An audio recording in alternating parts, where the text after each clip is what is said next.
111 question చూడండి. Assertion.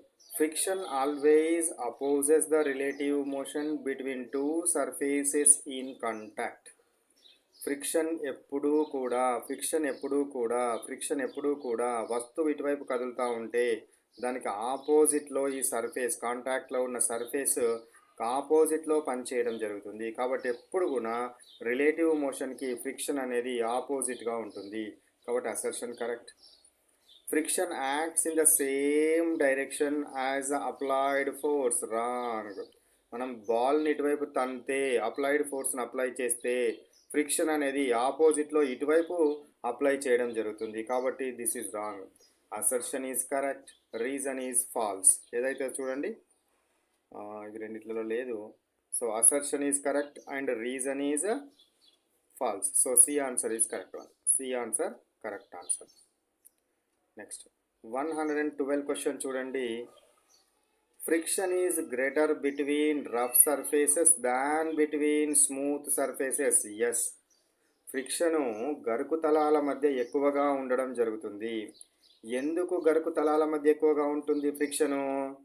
గరుకు తలాల మధ్య ఎక్కువగా ఉండడానికి గల కారణం ఏమిటి అని అంటే, అక్కడ ఇంటర్లాకింగ్ ఎక్కువగా ఉంటుంది. గరుకు తలాల మధ్య ఇంటర్లాకింగ్ ఎక్కువగా ఉంటుంది కాబట్టి ఇక్కడ ఫ్రిక్షన్ ఎక్కువగా పనిచేయడం జరుగుతుంది. ఫ్రిక్షన్ ఎక్కువగా పనిచేస్తుంది.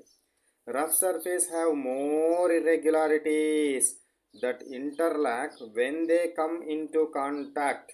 అవునా, ఇంతకుముందు మనం చెప్పుకున్నది కదా, రఫ్ సర్ఫేస్కి ఇంటర్లాకింగ్స్ ఎక్కువగా ఉంటాయి కాబట్టి అక్కడ ఏమవడం జరుగుతుంది, ఫ్రిక్షన్ అనేది ఎక్కువగా ఉంటుంది. కాబట్టి అసర్షన్ కరెక్టే, రీజన్ కరెక్టే, and reason is correct explanation for assertion, hence first option is correct. Next 113 question చూడండి. rolling friction is smaller than sliding friction. So rolling friction smaller than sliding friction. First static friction is greater than static friction is greater than sliding friction.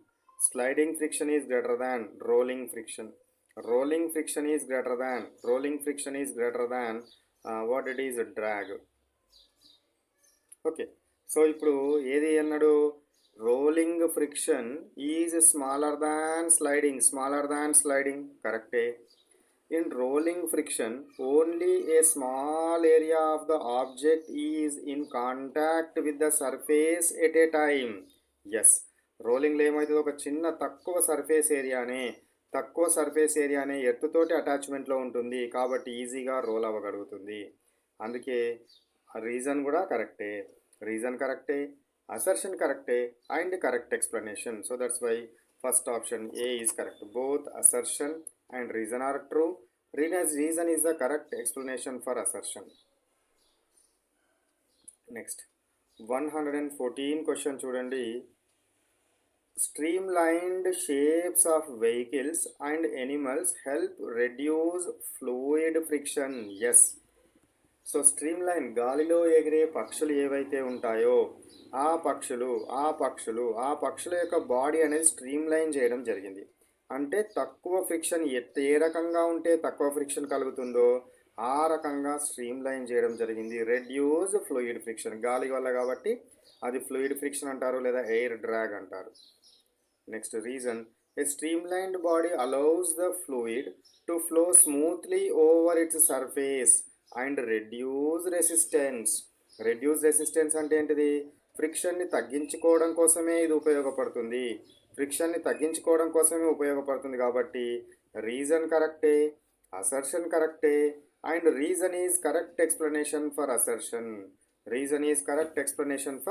Assertion. So that's why So 114 option A is correct. Next 115. Assertion. Friction is called a necessary evil. Friction necessary evil antama. Friction helps us in walking, writing and holding objects, but it also causes wear and tear problems. So friction అనేది అవసరమైన evil effect. అవసరమైన evil effect. అవును. నువ్వది మనకు running చేస్తా ఉంటే running మనం స్పీడ్‌ని తగ్గిస్తా ఉంటది. Bike యొక్క స్పీడ్‌గా వెళ్తా ఉంటే తగ్గిస్తా ఉంటది. తగ్గిస్తా ఉందని చెప్పి ఇది లేకపోతే మనం బ్రేకులు వేయగలుగుతామా? వేయలేము. ఆపగలుగుతామా? ఆపలేము. నడవగలుగుతామా? నడవలేము. కాబట్టి ఫ్రిక్షన్ అవసరమే. కానీ అది కొంచెం మనకు నష్టం కలగజేస్తుంది. ఆ నష్టాన్ని మనం భరించాలి. కాబట్టి రీజన్ అనేది కరెక్టే. అసర్షను కరెక్టే. కరెక్ట్ ఎక్స్‌ప్లనేషనే. కాబట్టి ఆప్షన్ ఏ ఈజ్ కరెక్ట్.